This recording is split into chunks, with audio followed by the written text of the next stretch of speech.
narito na naman tayo para sa isang napaka-sweet at nakakakilig na love story nila Kalingap Edu at Ate Viancy. Tulad mo ay aking makilala. Para sa pagpapatuloy ng ating love story ay niyaya ni Kalingap Edu si Ate Viancy para sa isang date para naman mawala ang kanyang stress at pagod dahil nga sa nakaraang bagyo na nangyari na talagang sumira sa kanilang bahay. Kaya medyo malungkot si Ate Viancy. Kaya naman pumunta siya doon sa kanilang bahay at niyaya si Ate Viancy na mag-date muna sila sa labas para medyo magpalamig muna o makalimutan ng mga problema. Kaya naman nakakatuwa dahil sobrang pinasaya ni Kalingap Edu si Ate Viancy noong araw na yon. At ito na nga ang mga nangyari dahil may mga pa-surprise pa si Kalingap Edu kay Ate Viancy. Ang nais ko lang Pwede ba naman pabayaan mo yung wifi mo? at hindi panandalian kundi panghabang buhay. Tara po, gutom na ako. Kain na tayo. Sige. Anong gusto mo ba? Kainin. Kahit ano po. Kahit ano? Ano po yung ihain dyan? Sige. Kahit ano lang, bahala na.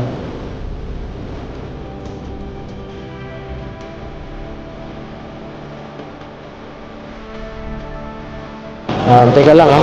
May kukunin lang ako. Yeah.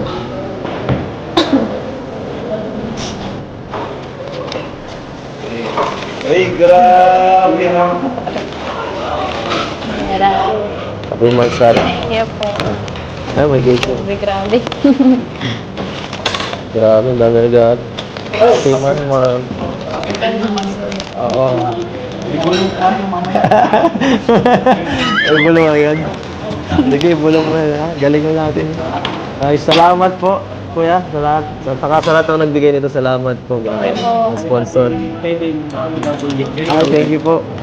Ng ating ano. Grabe, may nalaro pala kayo. Thank Pwede you. pa namang mawalan. Kahit pa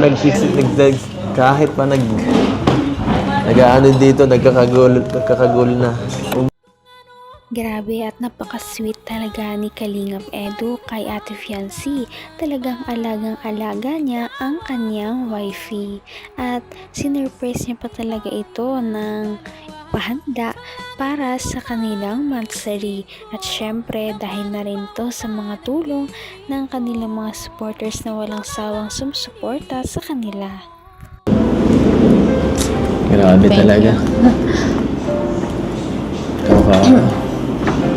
Pinag-alala ko ng bagyong to, makakainis. Hintikan ka pang mapahamak. Ay. Susuuin ko na sana eh. Ngayon pinigilan ako ni Dr. Lab. Hindi naman na po kailangan. Bakit naman? Ano hindi kailangan? May pamilya rin naman po kayong dapat pagtuunan ng pansin. Tsaka, kaya-kaya po Mahalaga namin. ka naman eh. Basta po magkakasama kaming pamilya. Kaya namin nagpasan ng mga pagsubok. Natin. Nakalimutan mo yata. Wifi kita. Ano yung sabihin? Pwede ba naman pabayaan mo yung wifi mo? At hindi panandalian kundi panghabang buhay.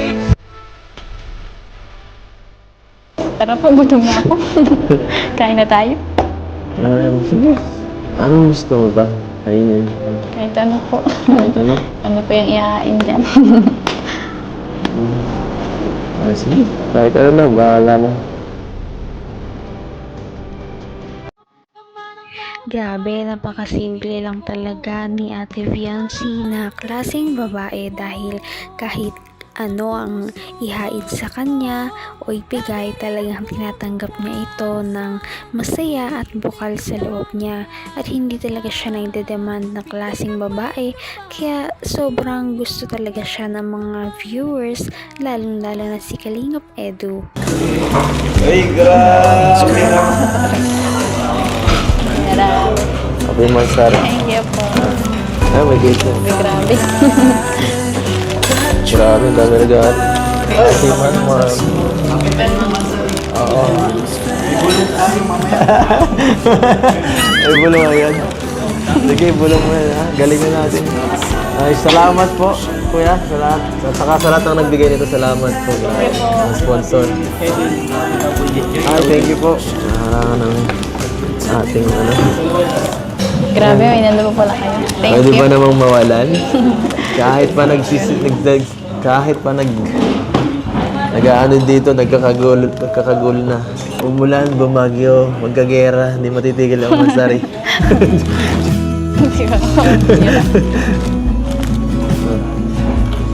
Happy ng bet. Happy ng baby. Sobra. Gusto mo bang tingnan ang mga laman nito? Mamaya na lang po. Magkain na po muna tayo. Sige. Para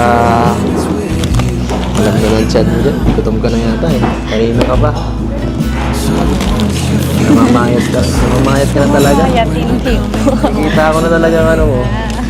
Buto mo sa leeg. Thank you po dito. Ang ganda. Ganda. Deserve and deserve talaga ni Ate Fiancé ang mga binibigay sa kanya ni Kalingap Edu, dahil paano ba naman, sa sobrang ganda niya, sobrang bait, at talagang wala kang masasabi sa kanyang ugali. Kaya naman siguro ay ganun din katagal ang inabot ng kanilang love team hanggang ngayon, dahil sobrang gustong gusto siya ng lahat ng mga taong nanonood sa kanila, at ganun na rin ng Kalingap team. Ay, thank you din kay Ate Mjoy. Ay, malapit na anniversary niya. Ano insan? Insan Biancy. Pwede ka na ba sa Japan? Anniversary? Bakasyon yun. Ganda dun, bro. Sana matuloy nga talaga. Guys, sana po mo kasama si Fiance. No? Yung ano lang, asikasuhin natin yung visa niya. Sana makasama. Pag-pray natin, guys. Yun, no? Pag hindi tuloy, ibang bansa na lang tayo. Okay lang kahit hindi na Japan. Matuloy lang. Ay, grabe. Grabe, guys. So, kain po tayo.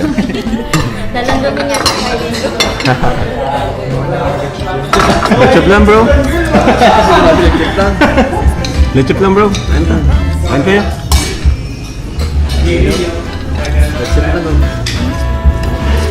Ay, grabe. Pambira.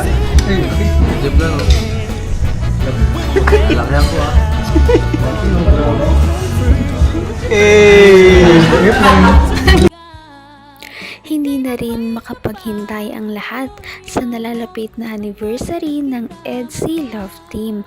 Ano kaya ang mga pasabog na mangyayari doon sa kanilang anniversary? Dahil lahat ay talaga namang inantabayanan niyon, dahil sobrang importante ng araw na yon, dahil yon ang araw na naging magkakilala sila at naging love team. Napaka-sweet talaga nila at napakabait ng tambalang ito, kaya maraming sumusuporta. Kaya naman, sana ipatuloy natin silang suportahan at mahalin si Fiancé, si Kalingap Edu at ang Kalingap team. Yun lamang at maraming salamat sa panonood. Abangan natin kung magkakatuluyan ba talaga si Kalingap Edu at Fiancé. Hanggang sa muli! Bye! Ngayon'y abot